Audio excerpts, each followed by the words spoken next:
Society for health દ્વારા વિકસિત ભારત 2048ના સ્વપ્નને સાકાર કરવા ઉદ્યોગ અને માનવ સંસાધન ક્ષેત્રનો સમન્વય કાર્યક્રમ યોજાયો. વડોદરા ખાતે સોસાયટી ફોર હેલ્થ દ્વારા આયોજિત એક વિશેષ કાર્યક્રમમાં ડૉક્ટર શ્યામ પિંગલે મહત્વપૂર્ણ સંબોધન કરતા જણાવ્યું હતું કે ભારતને વર્ષ 2048 સુધીમાં એક વિકસિત રાષ્ટ્ર બનાવવાનું લક્ષ્ય સિદ્ધ કરવા માટે ઉદ્યોગ અને માનવ સંસાધન ક્ષેત્રોના નિષ્ણાતોએ સાથે મળીને કાર્ય કરવું અનિવાર્ય છે.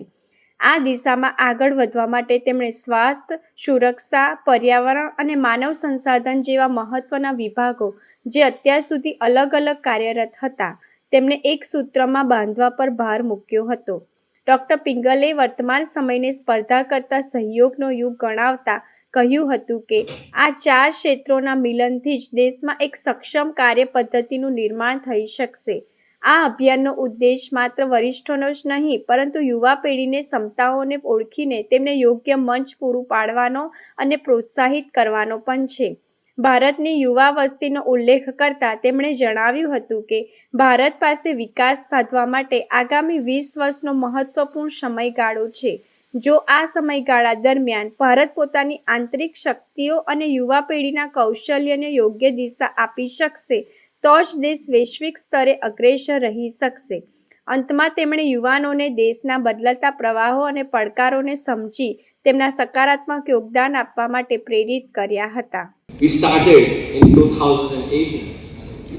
It has been an amazing journey. 3,000 plus individuals are a part of this family.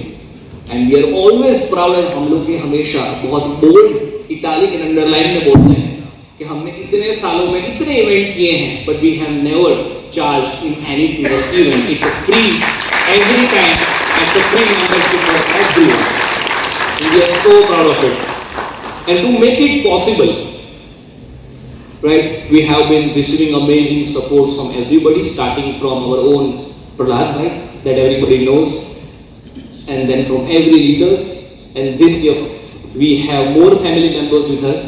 આજે આ બહુ ઇમ્પોર્ટન્ટ કોન્ફરન્સ અને ગેધરિંગ છે, બહુ એન્થુઝિયાસ્ટિકલી કર્યું છે અને વેરી ઇમ્પોર્ટન્ટ થીમ. HR તો બધે એપ્લિકેબલ છે અને આવતા વર્ષોની ચેલેન્જીસ પણ બહુ મોટી અને નવી જાતની થવાની છે.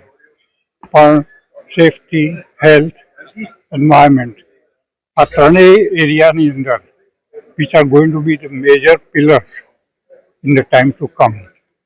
એમાં આજે બહુ ઇમ્પોર્ટન્ટ આયોજન થયું છે. Extremely good work has been going on by this society. એટલે very happy and very important occasion. બહુ સારું લાગે છે કે આ રીતના very forward looking positive change makers આજે બધા અહીંયા એસેમ્બલ થયા છે. કોના દ્વારા આયોજન કરવામાં કોના દ્વારા આયોજન કરવામાં એમની HR સોસાયટી જે છે they are the people. આપણો પરિચય અહીંયા લખ્યું છે મારું નામ. जी जी नमस्ते, गुड मॉर्निंग. मेरा नाम डॉक्टर श्याम पिंगले है और यहाँ जो society for health HR professionals जो है ह्यूमन रिसोर्सेज, उन्होंने आज का कार्यक्रम आयोजित किया है. और हमारा जो लक्ष्य है विकसित भारत 2047 तक, वो लक्ष्य को पूरा करने के लिए इंडस्ट्री का रोल बहुत जरूरी है. और इंडस्ट्री में सबको साथ लेने का काम जो है वो HR प्रोफेशनल, जिसको हम ह्यूमन रिसोर्स कहते हैं, वो लोग करते हैं. तो जो है हेल्थ है, सेफ्टी है, एनवायरनमेंट है और HR है, ये अभी तक चारों अलग अलग साइलों में रहते थे, पर ये सोसाइटी ने चारों को इकट्ठा लाया है. और अभी कंपटीशन का नहीं, कोलैबोरेशन का जमाना है, तभी हम विकसित भारत अचीव कर सकेंगे. तो मैं इनको शुभेच्छा देता हूँ और ये बहुत अच्छी शुरुआत है और मेरा पूरा सहयोग है इनके साथ. Thank you. युवा पीढ़ी के लिए आप क्या मैसेज देना चाहेंगे? हाँ, युवा पीढ़ी को तो इसमें बहुत सीखने के लिए है और करने के लिए भी है. और ये सोसाइटी युवाओं के लिए भी सम्मान लाती है ताकि उनको ये जागरूकता हो कि हमको इंस्पिरेशन लेना है और आगे कुछ करना है. खाली बुजुर्ग लोगों को ही नहीं, बल्कि युवा लोगों को भी यहाँ सम्मानित किया जाता है उनका पोटेंशियल देख के। और अभी जो हम देख रहे हैं कि समाज बदल रहा है और बहुत जोर से बदल रहा है, दुनिया भी बदल रही है। एक जमाने हम एलपीजी की बात करते थे, लिबरलाइजेशन, प्राइवेटाइजेशन, ग्लोबलाइजेशन, अभी सब उल्टा हो रहा है। अभी ग्लोबलाइजेशन वाली अमेरिका बोल रही है अमेरिका फर्स्ट। पहले हम क्लाइमेट चेंज की बात करते थे, अभी अमेरिका का अध्यक्ष बोलता है क्लाइमेट चेंज जैसा कुछ नहीं होता है। तो इतनी सारी जो चीजें बदल रही है, वो बदलते परिस्थिति में हमको एडजस्ट होना है। जेन जी हम कहते हैं, जो सब जगह लोग बोलते हैं नाराज है, पर भारत ने दिखा दिया है कि वो नाराज नहीं है। वही तो हमारी स्ट्रेंथ है जिसके ऊपर हम आगे जाएंगे। क्योंकि लोगों ने पार्टिसिपेट हाँ, यहाँ पे करीब 200-250 लोग तो मुझे अभी दिख रहे हैं और कार्यक्रम की अभी शुरुआत भी होनी बाकी है, तो और भी बढ़ेंगे, 300 तो पक्का हो जाएंगे। पर हम जो देखते हैं भारत का जो अभी अगर हमने डेमोग्राफी देखा तो हमारे ख्याल में आएगा अभी तक हम जवान लोग हमारे यहाँ ज्यादा है, यंग लोग ज्यादा है। पर यह स्थिति हमेशा रहने वाली नहीं है, क्योंकि हमारा बर्थ रेट अब कम हो रहा है। तो हमारे पास में 20 साल है। ये 20 साल में अगर हम विकसित हो गए तो हम आगे विकसित रहेंगे, और इसके लिए हमारे युवाओं का रोल बहुत महत्वपूर्ण है। સનાતનની યુવા સેના દ્વારા વિદ્યાર્થીઓને શૈક્ષણિક કિટનું વિતરણ વડોદરા શહેરમાં કાર્યરત સનાતનની યુવા સેના દ્વારા સેવાકીય પ્રવૃત્તિઓના અવિરત પ્રવાહ જારી છે. સંસ્થા છેલ્લા 96 રવિવારથી બટુક ભોજનનું સફળ આયોજન કરી રહી છે.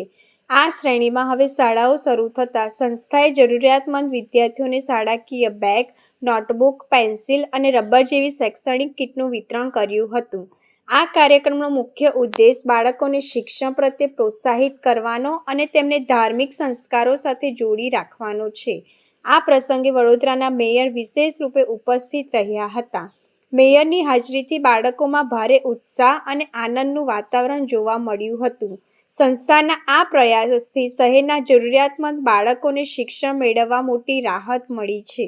આજે ગાજરાવાડી અમરનાથ મંદિર ખાતે સનાતની યુવા સેનાનો આયોજન દ્વારા એક સરસ મજાનું આયોજન કરવામાં આવ્યું છે અને દર રવિવારે આ કાર્યક્રમ એ લોકોનો થાય છે.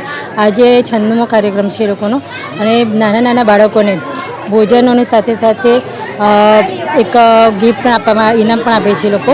આજે ઇનામમાં એમ લોકો માટે બેગ લાવવામાં આવ્યું છે, એ સ્કૂલ બેગ છે અને જમવાની એ લોકો જમી લેશે એટલે પછી એનું એ વિતરણ થશે. પ્લસ દર રવિવારે આ કાર્યક્રમ એ લોકો યોજે છે અને સાથે સાથે શિક્ષણનું પણ જ્ઞાન આપે છે, જેના લીધે બાળકોમાં પ્રોત્સાહન વધે છે અથવા જ્ઞાન વધે છે. તમામ દર્શક મિત્રોને પહેલાં તો જય સિયારામ. છેલ્લા 96 રવિવારથી અમે આ બટુક ભોજનનું કાર્યક્રમ આયોજન કરેલું છે. સનાતની યુવા સેના છેલ્લા ઘણા વર્ષોથી સેવાકીય કાર્ય કરે છે વડોદરા શહેરની અંદર, અને મુખ્ય વાત એ છે કે બાળકો ધર્મની સાથે પણ જોડાયેલા રહે અને એમને આવું સ્કૂલ બેગ છે, નોટબુકની કીટ છે, પેન્સિલ રબર છે, એ બધી વિતરણ એટલે કરવામાં આવે છે કે બાળકો ધર્મની સાથે બી જોડે અને શિક્ષણમાં ભણવા માટે બી એમને ઉત્સાહ વધારે. અને આજે આવતીકાલથી કંઈ સ્કૂલો ચાલુ થઈ રહી છે, એ બધે અમે સ્કૂલ ચાલુ થવા પહેલાં જ સ્કૂલ બેગનું વિતરણ કર્યું છે. ગયા વર્ષે અમે notebook, pencil rubber, lunch box દરેક વસ્તુ આપેલી. બસ અમારી સ્કૂલ બેગ રહી ગયેલી, તો આ વર્ષે અમને સ્કૂલ ચાલુ થવા પહેલાં સ્કૂલ બેગથી આ વખતે શરૂઆત કરી છે અમે. અને મેયરશ્રી અહીં પધાર્યા છે. બાળકોમાં બહુ જ ખુશાલી આવી, બાળકોમાં બહુ જ ઉત્સાહ હતો. મેયરશ્રીનું સ્વાગત એમને કર્યું. સાથે મેયરશ્રી એમનો કિંમતી સમય લઈને આજે અમારા જેવા ગ્રાઉન્ડ લેવલના કાર્યકર્તાના કાર્યક્રમમાં હાજરી આપી, તે બદલ તેમનો બી અમે ખૂબ ખૂબ આભાર વ્યક્ત કરીએ છીએ. અને બાળકોને બાળકો જોડે એમને જે ફીલ મળ્યું એ બી ખુશ છે અને બાળકો બી ખુશ છે. એટલે તમામ દર્શક મિત્રો મારા જય સિયારામ.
અલકાપુરી જૈન સંઘમાં આચાર્ય લલિતશેખર સુરી મહારાજનું સામૈયું યોજાયું. આચાર્ય લલિતશેખર સુરી મહારાજે વ્યાખ્યાન ફરમાવ્યું. જૈનોનું મોટું તીર્થ નાકોડાજીના તીર્થોદ્ધારક હિમાલય સુરી સમુદાયના વર્તમાન ગચ્છાધિપતિ આચાર્ય રવિશેખર સુરી મહારાજ તથા આચાર્ય લલિતશેખર સુરી મહારાજ વડોદરામાં પહેલીવાર પધારતા અલકાપુરી જૈન સંઘ દ્વારા ભવ્યાતિભવ્ય સામૈયું કરાયું હતું. ગુરુજી અમારો અંતરનાદ અમને આપો આશીર્વાદના ગગનભેદી નારાઓથી વાતાવરણ ભક્તિભય બની ગયું હતું. સંતની શ્રાવિકાઓ દ્વારા માથે મંગલ બેડા લઈને ગુરુદેવનું શાસ્ત્રીય સ્વાગત કર્યું હતું અને હસમુખા પાર્શ્વના જિનાલયમાં ચૈતન્ય વદન કરીને ઉપાશ્રયમાં સુંદર મનનીય વ્યાખ્યાન આપ્યું હતું. આચાર્ય લલિતશેખર સુરી મહારાજે જુદા જુદા ઉદાહરણ આપીને પરમાત્મા પાસે એકાકાર કેવી રીતે કરી શકાય તે હિન્દીમાં સમજાવ્યું હતું. આજના સામૈયા તથા નવકારશીનો લાભ બાબુલાલ ભુગડ પરિવારે લીધો હતો. આજના કાર્યક્રમમાં જીતોના પ્રમુખ પોખરાજ ડોસી, મહામંત્રી વિમલભાઈ બોકડિયા, રાજસ્થાન જૈન સમાજના રાજેશ જૈન, જીતુભાઈ સુમનદીપ, વિદ્યાપીઠના ડૉક્ટર મનસુખભાઈ શાહ તથા યુનિવર્સિટીના પૂર્વ સેનેટ અને સિન્ડિકેટ સભ્ય તથા જાણીતા જૈન અગ્રણી દીપક શાહ, સીએ પ્રમુખ હિંમતભાઈ શાહ, પ્રશાંતભાઈ શાહ સહિતના અગ્રણીઓ મોટી સંખ્યામાં ઉપસ્થિત રહ્યા હતા એમ ટ્રસ્ટી જયેન્દ્રભાઈ શાહે જણાવ્યું હતું. દર્શક મિત્રો, આજે વડોદરા શહેરની અંદર દિગ્ગજ આચાર્ય હિમાલય સુરી મહારાજ સાહેબ, જેમનું નામ જ હિમાલય જેવું, એવા હિમાલય સુરી સમુદાયના વર્તમાન ગચ્છાધિપતિ જે છે આચાર્ય રવિશેખર સુરી મહારાજા અને એ જે પધાર્યા છે આપણી સાથે બાબુલાલભાઈ બુલડના દીકરા રમેશ કુમાર આપણી સાથે છે. રમેશભાઈ, આજે અલકાપુરી સંઘમાં શું કાર્યક્રમ છે જરા મારા દર્શક મજા. આજે સાહેબજીનું સામૈયું થયું અને અલકાપુરી સંઘમાં એમનું પ્રવચન છે અને પછી નવકાશી છે. તો તમામ ભાઈ બહેનોને નવકાશીનો લાભ આપવા અને દર્શન કરવાનો વિનંતી છે. કેટલા વર્ષ પછી પધાર્યા છે સાહેબ? આ સાહેબજી આમ તો જનરલી પહેલી વાર જ અંદર આવ્યા છે અને કેટલી પ્રતિષ્ઠાઓ વગેરે કરાવી હશે સાહેબ? એમની જીવનમાં 50થી વધારે પ્રતિષ્ઠા ઉદ્યાન 99 કરાવેલી છે. અને સાહેબનું ચાતુર્માસ? સાહેબજીનું ચાતુર્માસ અત્રે હવે જીરાવલા છે અને ત્યાં ઉદ્યાન બી કરાવશે અને આ વર્ષમાં 2 પ્રતિષ્ઠા બી છે એમને. ક્યાં આગળ? 2 પેદલ સંઘ બી છે એમના. આપનું નામ? રમેશ કુમાર બાબુલાલ બાલક.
નિવૃત્ત પોલીસ કર્મચારી ગ્રુપ દ્વારા સમાજ સેવા માટે 35 સીલિંગ ફેનનું દાન વડોદરા શહેર અને જિલ્લાના નિવૃત્ત પોલીસ કર્મચારીઓના ગ્રુપ દ્વારા એક માનવીય અભિગમ અપનાવતા સમાજ સેવાનું સરાહનીય કાર્ય કરવામાં આવ્યું છે. આ ગ્રુપના સભ્યોએ લવાલ ગામે ચાલતી મહિપતસિંહ ચૌહાણ ફાઉન્ડેશન સંચાલિત શાળા અને સંકુલની મુલાકાત બાદ ત્યાં વસતા નિરાધાર બાળકો અને વડીલોની સુવિધા માટે 35 સીલિંગ ફેન ખરીદવાનો નિર્ણય લીધો છે. આ સેવા કાર્ય અંગે માહિતી આપતા સંગઠનના પ્રતિનિધિએ જણાવ્યું હતું કે આ પંખાઓ આગામી સોમવાર તારીખ 8ના રોજ લવાલ મુકામે સંસ્થાને સત્તાવાર રીતે અર્પણ કરવામાં આવશે. આ પ્રેસ કોન્ફરન્સનો મુખ્ય હેતુ માત્ર દાન આપવાનો જ નથી, પરંતુ વડોદરાની અન્ય સામાજિક સંસ્થાઓ અને સંગઠનોને પણ નિરાધાર લોકોની મદદ કરવા માટે પ્રેરિત કરવાનો છે. આ પ્રકારના પુણ્યના કામોમાં વધુમાં વધુ લોકો જોડાય અને જરૂરિયાતમંદોને સહાયભૂત થાય તેવા ઉમદા આશય સંગઠન દ્વારા વ્યક્ત કરવામાં આવ્યો છે. નિવૃત્ત પોલીસ કર્મચારી ગ્રુપ તરફથી પ્રેસ કોન્ફરન્સનું આયોજન કરવામાં આવે છે. પ્રેસ કોન્ફરન્સનું કારણ એ છે કે લવાલ ગામે મહિપતસિંહ ચૌહાણ ફાઉન્ડેશન સ્કૂલ સંકુલન ચાલે છે. ત્યાં એ લોકોને નિરાધાર બાળકોને શિક્ષણ રહેવા કરવાની વ્યવસ્થા કરેલ છે.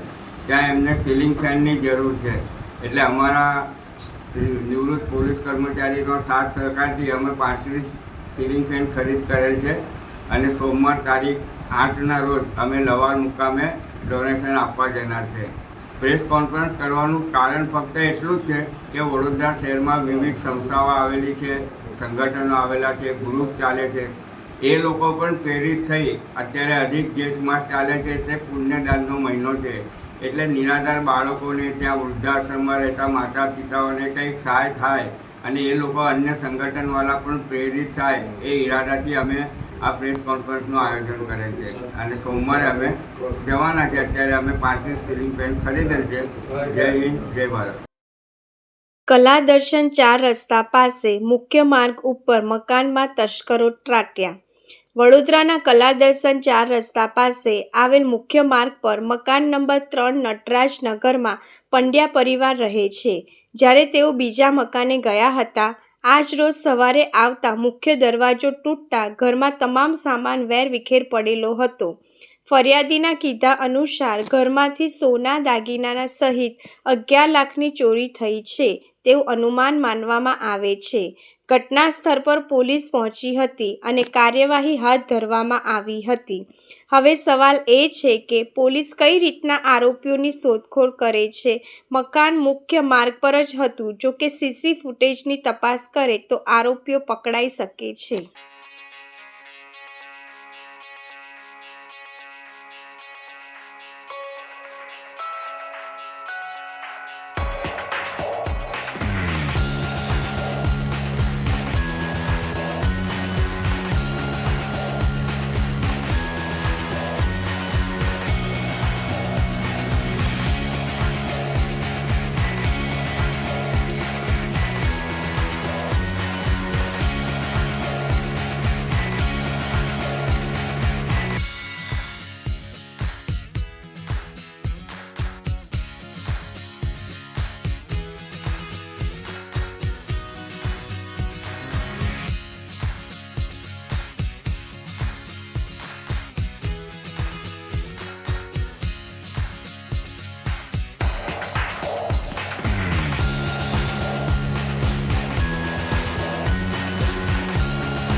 ઉપલેટા મોજ નદીના ચેકડેમમાં યુવાન પાણીમાં ડૂબતા હોવાની તાલુકા કંટ્રોલ રૂમને જાણ થતાં તાત્કાલિક તમામ સરકારી ટીમો, સ્થાનિક તરવૈયા, નગરપાલિકા ફાયર રેસ્ક્યુ ટીમ સાથે રહી યુવાનને આબાદ બચાવી લેવાયા.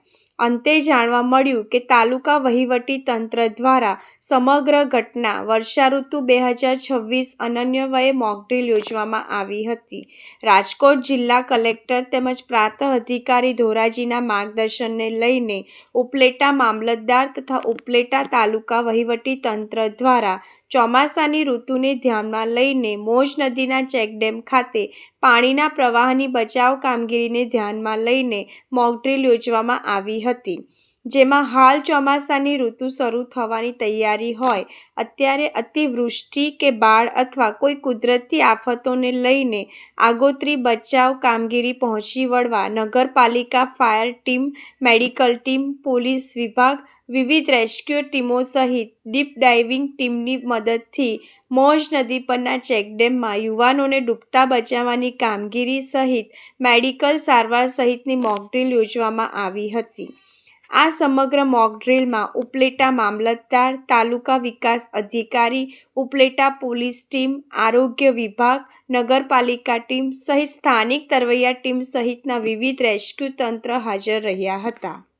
આગામી વર્ષા ઋતુની સિઝનને ધ્યાનમાં રાખીને ઉપલેટા શહેરમાંથી પસાર થતી મોજ નદીના કાંઠે સોમનાથ મહાદેવ મંદિર નજીક આવેલ ચેકડેમ પાસે એક વ્યક્તિ પાણીમાં ડૂબે છે તેવો મેસેજ તાલુકા કંટ્રોલ રૂમ મારફત સંબંધિત ઓથોરિટીને પાસ ઓન કરવામાં આવતા નગરપાલિકા ઉપલેટા, સ્થાનિક તરવૈયા, પોલીસ તંત્ર, તાલુકા હેલ્થ ઓફિસ વગેરે તમામ સ્ટાફ ટૂંક સમયમાં જ સ્થળ ખાતે પહોંચી ગયે અને ત્યાંથી પાણીમાં ડૂબતા વ્યક્તિનું રેસ્ક્યુ કરવામાં આવેલ અને સારવાર માટે ખસેડવામાં આવેલ. આ મોકડ્રીલ હતી અને આ મોકડ્રીલમાં જુદા જુદા સંબંધિત સત્તાતંત્રોની ત્વરિત રિસ્પોન્સની કામગીરીની ચકાસણી કરવામાં આવેલ હતી, જેમાં તમામ સત્તાતંત્રો ટૂંક સમયમાં જ બનાવવાળી જગ્યાએ પહોંચી ગયેલ હતા અને તેમને સોંપવામાં આવેલ ફરજોનું સફળતાપૂર્વક કામગીરી કરેલ હતી. વડોદરાના ડેસરની ઘટના. ડેસર પાસે કેસરાના મુવાડા ગામે શંકાસ્પદ હાલમાં મૃતદેહ મળી આવ્યો. ઘટના સ્થળે સ્થાનિક પોલીસ સહિત લોકટોળા ઉમટી પડ્યા. મૃતક યુવક નવા કેસરાના મુવાડા ગામનો ધર્મેન્દ્રસિંહ પરમાર હોવાની પ્રાથમિક જાણકારી મળી. પરમાર ધર્મેન્દ્રસિંહ નરસિંહ નવા કેસરાના મુવાડા ગામથી 2 દિવસ પૂર્ણ ગુમ થયો હોવાની માહિતી મળી. પોલીસે મૃતદેહ કબજો લઈ PM અર્થે મોકલી વધુ તપાસ હાથ ધરી. માનવતાનું ઉત્તમ ઉદાહરણ. ગંભીરા બ્રિજ દુર્ઘટનાગ્રસ્ત પરિવારની દીકરીઓને શિક્ષણ કીટ અર્પણ. પાદરા ગંભીરા મહીસાગર બ્રિજ દુર્ઘટનામાં સ્વ રમેશભાઈ પઢિયારના પરિવારના 6 સભ્યોના કરુણ અવસાન બાદ પરિવાર પર આપ ફાટી પડ્યું હતું. પરિવારની 3 દીકરીઓની જવાબદારી વૃદ્ધ દાદા પર આવી પડતા તેમની શિક્ષણની ચિંતા પણ ઊભી થઈ હતી. આવા સંજોગોમાં હકની વાત સંગઠનના વિકી શ્રીમાળી માનવતાનો હાથ લંબાવી દીકરીઓના શિક્ષણની સંપૂર્ણ જવાબદારી સ્વીકારી હતી. આ જવાબદારીના ભાગરૂપે આજે દીકરીઓને સ્કૂલ બેગ, ચોપડા, સ્ટેશનરી સહિતની સંપૂર્ણ શિક્ષણ કીટ અર્પણ કરવામાં આવી હતી. સાથે જ મુવાલ સ્થિત જ્ઞાન સરિતા વિદ્યાલય દ્વારા પણ શિક્ષણ કીટ આપી દીકરીઓને પ્રોત્સાહન આપવામાં આવ્યું હતું. વિકી શ્રીમાળીએ માત્ર આર્થિક સહાય જ નહીં પરંતુ દુઃખની ઘડીમાં પરિવારને હૂંફ અને આત્મવિશ્વાસ આપવાનો પ્રયાસ કર્યો છે. સમાજમાં આજે પણ એવા સંવેદનશીલ અને સેવાભાવી લોકો છે જે જરૂરિયાતમંદોના જીવનમાં આશાનું કિરણ બની ઊભા રહે છે. પાદરા પંથકમાં વિકી શ્રીમાળીની સેવાકીય પ્રવૃત્તિઓ અને માનવતાભર્યા કાર્યોની લોકો દ્વારા સરાહના કરવામાં આવી રહી છે. વધતી મોંઘવારીના સમયમાં શિક્ષણનો ખર્ચ સામાન્ય પરિવારો માટે પડકારરૂપ બન્યો છે. ત્યારે હકની વાત ટીમ, કામદાર એકતા સંગઠન અને જ્ઞાન સરિતા વિદ્યાલય તરફથી મળેલી આ સહાય દીકરીઓના ભવિષ્ય માટે આશીર્વાદ સમાન બની છે. આ પ્રસંગે શુભેચ્છકોએ આશા વ્યક્ત કરી હતી કે દીકરીઓના ઉચ્ચ શિક્ષણ મેળવી પોતાના માતા પિતાનું તેમજ ગામનું નામ ગૌરવપૂર્ણ રીતે રોશન કરશે. સમાજમાં માનવતા હજુ જીવંત છે તેનું આ એક પ્રેરણાદાયી ઉદાહરણ બન્યું છે. આજરોજ હકની વાત ટીમ, કામદાર એકતા સંગઠન અને સાથે જ જ્ઞાન સરિતા સ્કૂલ તરફથી અમે દરિયાપુર ખાતે આવ્યા છે. જે ગંભીરા બ્રિજની અંદર દુર્ઘટનાની અંદર જે રમેશભાઈ પઢિયાર અને તેઓનું સમગ્ર ફેમિલી જોવા જઈએ તો 6 જેટલા વ્યક્તિઓ એ જીવ ગુમાવ્યો હતો અને એમની 3 દીકરીઓની જવાબદારી જ્યારે એમના દાદા અને એમના કાકાઓ પર આવી છે ત્યારે અમે એમના બેસનામાં જ વચન આપેલું હતું કે આ દીકરીઓને ભણાવવાની જે પણ ખર્ચ થાય તેની તમામ જવાબદારી હકની વાત ટીમ એટલે કે વિકી શ્રીમાળીએ અને તમામ અમારી ટીમે લીધેલી હતી. આજે એનું પ્રથમ વર્ષ છે અને આ પ્રથમ વર્ષની અંદર આ જે 3 દીકરીઓ છે એ ધોરણ 3, ધોરણ 6 અને ધોરણ 8માં જ્યારે આ એમનો અભ્યાસ ચાલુ છે ત્યારે અમારા તરફથી એમને સ્કૂલ બેગ, ચોપડા, નોટબુક, પેન્સિલ, બોલપેન, તમામ સ્ટેશનરીની વસ્તુઓ સાથે સાથે એમની જે પણ વોટર બોટલ છે અને તમામ સામગ્રી એમને અમે આજે અહીંયા આપવા આવ્યા છે. એમનો સ્કૂલ ડ્રેસ, એમની જે શૂઝની વ્યવસ્થા છે અને સાથે જે પણ વધારાની પણ આર્થિક રીતના કંઈક જરૂર પડે એવી અમે જ્યારે બાહેધરી આપી હતી તો એ વચન અમારું આજે આ પ્રથમ વર્ષનું અમે પૂર્ણ કરીએ છીએ અને આ દીકરીઓ ભણી ગણીને આગળ વધે એવી અમે આશા રાખીએ છીએ અને પરિવારને પણ અમે વધારે કંઈક ખૂબ તો ના આપી શકીએ પણ જે અમારાથી થતી આર્થિક મદદ હોય, માનસિક મદદ હોય એ તમામ મદદ અમે એમને આપવા માટે બંધેલા છે અને અમારું જે વચન આપેલું છે આ કે જે છોકરીઓ છે તેઓને ભણાવવાનો ખર્ચ જે અમે એમને જે બાહેધરી આપી હતી તેનું અમે વચન આજે આ પૂરું કરીએ છીએ અને આવનારા વર્ષોમાં પણ એમને જે પણ જરૂરી સામગ્રી હશે, ભણવા પૂરતી જે પણ સમસ્યાઓ હશે, જે પણ આર્થિક રીતના હશે કે સ્કૂલમાં જે પણ એમને સહાયરૂપ થવા માટે અમારા ટીમ તરફથી જે પણ મદદ થશે અમે કરીશું. અને ખાસ કરીને અમારી ટીમે, હકની વાત ટીમે તો એમને સપોર્ટ કર્યો છે, સાથે સાથે આજે અમારી સાથે જ્ઞાન સરિતા સ્કૂલના ટીચર મોહન સાહેબ પણ આવ્યા છે અને એમની તરફથી પણ આ 3 દીકરીઓને બીજી કીટ પણ આપવામાં આવી છે. તે બદલ એમનો પણ અમે આભાર વ્યક્ત કરીએ છીએ અને આ પરિવારને અમે આશ્વાસન આપીએ છીએ કે અમે રમેશભાઈને તો પાછા નહીં લાવી શકીએ પણ એમની જગ્યા પર અમારાથી જેટલી થશે એવી 3 દીકરીઓ માટે અમે મદદ કરીશું.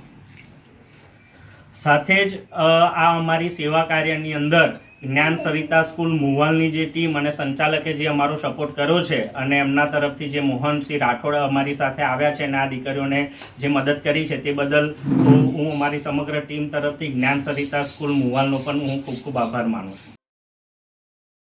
હવામાન વિભાગની આગાહી મુજબ સાઉથ વેસ્ટ ચોમાસું કેરળમાં પ્રવેશી ચૂક્યું છે. આગામી 10 દિવસમાં આ ચોમાસું ગુજરાતમાં પણ દસ્તક દેશે તેવી પ્રબળ શક્યતાઓ રહેલી છે. ત્યારે સંભવિત ચોમાસાની પરિસ્થિતિને પહોંચી વળવા માટે વડોદરા પોલીસ તંત્ર સંપૂર્ણપણે સજ્જ જોવા મળી રહ્યું છે. આગામી ચોમાસાની ઋતુને ધ્યાનમાં રાખીને વડોદરા પોલીસ દ્વારા અગાઉથી જ તમામ પ્રકારની તૈયારીઓ કરી લેવામાં આવી છે.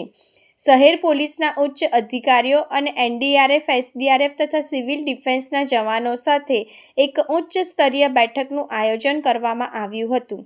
આ બેઠકમાં ખાસ કરીને ચોમાસા દરમિયાન અતિવૃષ્ટિ, પૂર જેવી સ્થિતિ, જર્જરિત મકાનો ધરાશાયી થવાની કે લેન્ડસ્લાઇડ જેવી કોઈપણ આપત્તિજનક પરિસ્થિતિ સર્જાય તો તેને કેવી રીતે નિયંત્રિત કરવી તે અંગે ગહન ચર્ચા વિચારણા કરવામાં આવી હતી. સાથે જ આવી પરિસ્થિતિમાં ઉપયોગમાં લેવાનાર તમામ સાધન સામગ્રીનું પ્રદર્શન પણ યોજવામાં આવ્યું હતું. પોલીસ કમિશનર નરસિમ્હા કુમારના જણાવ્યા મુજબ શહેર પોલીસ ફર્સ્ટ રિસ્પોન્સ તરીકે તમામ પ્રકારની સાધન સામગ્રી સાથે સજ્જ છે. આ સાથે જ અન્ય વિભાગો અને સેવાભાવી સંસ્થાઓ સાથે પણ સંકલન સાધવામાં આવ્યું છે, જેથી કોઈપણ કટોકટીના સમયે જનતાને તાત્કાલિક મદદ પૂરી પાડી શકાય. વડોદરા પોલીસની આ તૈયારીઓ અને આગોતરું આયોજન નાગરિકોની સુરક્ષા માટે પોલીસ તંત્રની કટિબદ્ધતા દર્શાવે છે. સાઉથ વેસ્ટ માન્સૂન કેરળમથી પ્રવેશ કરી ચૂક્યા છે અને આવતા 10 દિવસોમાં ગુજરાતમાં પ્રવેશ કરતાઓ અંગે આગાહી છે. તો વડોદરા શહેર પોલીસ અને અન્ય સમવસ્ત્રધારી દળો છે એમના જવાબદારી છે તે અંગે એડવાન્સ પ્રિપરેશન તરીકે આજે આ કાર્યક્રમ રાખી છે. આના ભાગરૂપે શહેર પોલીસના અધિકારીઓ, નેશનલ ડિઝાસ્ટર રિસ્પોન્સ ફોર્સના અધિકારીઓ, SDRF, આપણા ટ્રાફિક બ્રિગેડ, હોમગાર્ડ અને સિવિલ ડિફેન્સના માનદ વેતકો અને અન્ય સમવસ્ત્રધારી એકમોના પ્રતિનિધિઓ, અધિકારીઓ આ કાર્યક્રમમાં આજે ઉપસ્થિત છે. આ કાર્યક્રમમાં આપણે પ્રયાસ કરી છે કે વડોદરા શહેરમાં જે વર્ષ ઋતુ દરમિયાન અતિવૃષ્ટિ, પૂરના પરિસ્થિતિ કે કોઈ હાઉસ કોલેપ્સ કે લેન્ડસ્લાઇડ જેવા આપતકાલીન પરિસ્થિતિ ઉપસ્થિત થઈ શકે અને આવા સંજોગોમાં શહેર પોલીસ ફર્સ્ટ રિસ્પોન્ડર તરીકે રિસ્પોન્સ આપવા માટે આપણા લોજિસ્ટિક્સ, સ્કિલ સેટ્સ અને આના જાણકારી, કમ્યુનિકેશન વ્યવસ્થા, આપણા સાધન સામગ્રીઓ સાથે આપણા તૈયારીઓ અને ઓપરેશનલ પ્રિપેરેડનેસ સાથે સાથે અન્ય વિભાગો સાથે સંકલન કરવા માટેના તમામ તૈયારીઓ કરવાનું રહે, આ પ્રકારની એક તૈયારી આજના કાર્યક્રમ આપણે કરી રહ્યા છીએ. તો આમાં તમે જોઈ શકશો કે ફર્સ્ટ રિસ્પોન્ડર તરીકે કેટલાક સાધન સામગ્રીઓને ઇક્વિપમેન્ટ્સ એન્ડ ટૂલ કિટ્સ અને કમ્યુનિકેશન વ્યવસ્થા સાથે શહેર પોલીસ અને એમના મદદમાં જ્યારે પરિસ્થિતિ વધારે બગડે ત્યારે એસડીઆરએફના આખા ટીમ એમના જો બોટ હોય કે રસાઓ હોય કે અને રેસ્ક્યુને સુરક્ષિત સ્થળે સ્થળાંતરિત કરવા માટે લોકોને જે વ્યવસ્થાઓ જોઈએ આ તમામ પ્રકારના ટૂલ કિટ્સ અને ઇક્વિપમેન્ટ આજે ડિસ્પ્લે પણ કરી છે. અને સાથે સાથે આપણા આંતરિક standard operating procedure, inter agency coordination માટેના મુદ્દાઓ અને નોન ગવર્મેન્ટલ ઓર્ગેનાઇઝેશન્સ, સેવાભાવી સંસ્થાઓ અને કમ્યુનિટીના પ્રતિનિધિઓને શહેરના રહીશો સાથે જે રીતે ઓપરેશન કરવાનું છે તે અંગે તમામ વિષયોને આજે ચર્ચા કરી છે. અને આવતા દિવસોમાં કરવાની થતી કામગીરી અંગે આપણા આંતરિક તૈયારીઓ, ઓપરેશનલ પ્રિપેરેડનેસ સાથે વડોદરા શહેરવાસીઓને આપણે ખાતરી આપવા માંગીએ છીએ કે કોઈ પણ આપતકાલીન પરિસ્થિતિને પહોંચી વળવા માટે શહેર પોલીસ સુસજ્જિત થઈને કમિટમેન્ટ સાથે તૈનાત રહેશે.